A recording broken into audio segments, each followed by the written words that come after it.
လှလိုက်တာဒီကောင်မလေးကဘာတူလဲလို့မေးမယ်ဆိုရင်တော့ဒီဗီဒီယိုကိုဆက်ကြည့်ပြီးတော့နော် Hi everyone ရွှေရုပ်လေးပါမွေးနေ့မှာပွဲစုနေရမှာမလို့အထူးတလဲလုပ်ဖြစ်တာမရှိနိုင်တော့နှစ်တိုင်းလုပ်နေကြဖြစ်တဲ့ birthday photo လေးတော့ရိုက်ရမှာပေါ့နော် wait အစပြန်သွားကြမယ်နည်းနည်းလိုက်ဖြစ်ကြရအောင်ရွှေကပုံမှန်ဆိုပွဲရည်နဲ့ရက်ပြည့်နေရမို့လို့ပွဲအားရနေ့တွေကြမှာသွားစရာရှိတဲ့နေရာတွေသွားလှုပ်ရှားရှိရတွေစုပြုံပြီးတော့လှုပ်ရတာမို့လို့အရင်ဆုံးအိမ်မှာသာသနာပွဲထိုးပြီးတော့အတိတ်ထန်ခဲ့ပါတယ်ပြီးရနဲ့ရွှေဖုံးဝင်ဖျားကိုဆက်သွားပါတယ်ရှင်ဒီနေ့ဖျားမှာရွှေဦးလေးနဲ့တူတဲ့လူတွေ့ခဲ့ရဆိုရင်တော့ဟုတ်ပါတယ်ရွှေရုပ်ပါအောင်ပွဲထိုးအတိတ်ထန်ပြီးနေ့စဉ်လုပ်နေကြအလုပ်ဖြစ်တဲ့ပဋ္ဌာန်းတိသနာလည်းတစ်ခါတည်းပူဇော်ခဲ့ရပါ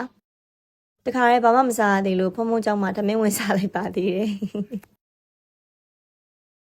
အားလုံးပြီးပြီစိတ်လေးကျဉ်နေပြီဆိုတော့ပြန်လာပြီးတခါအင်ကြီးယူပါတယ်နာမည်ကျော်ဇမင်းသားတွေဖြစ်တဲ့အောင်စပူစမ်းရင်မူသူရဝင်းထွတ်တို့ရဲ့ပဲ့ကန်ရှင်ဒီဇိုင်နာဇင်လင်းထက်စီမှာဒီနေ့ဝတ်မဲ့ဝတ်စုံလေးတွားယူရပေါ့ရှင်ဒါပေမဲ့ဒီနေ့ဝတ်မဲ့ဝတ်စုံကစင်မမှာဝတ်ရင်တအားလာနေတဲ့အင်ကြီးဖြစ်နေလို့ဒီနေ့ကိုရှိုးကတခြားအင်ကြီးနဲ့ပဲရိုက်လိုက်ပါတယ် Oh my god who is she ဒီနေ့ vlog ရဲ့ main point ကိုရောက်ပါပြီ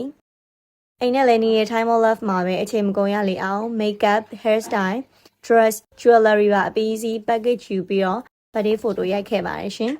ပရိသတ်တွေကိုလှလေးမြင်စီခြင်းလို့လှလေးဖြစ်မဲ့ဆိုင်ကိုယူပြီးတော့တေချာရိုက်ထားတယ်ပေါ့နော် birthday photo studio တွေအများကြီးရှိတဲ့ထဲမှာ time of love ကိုဘာဖြစ်လို့ရွေးရလဲဆိုတော့မနစ်က22နှစ်မှာလဲ time of love နဲ့ရိုက်ထားတာကတကြောင်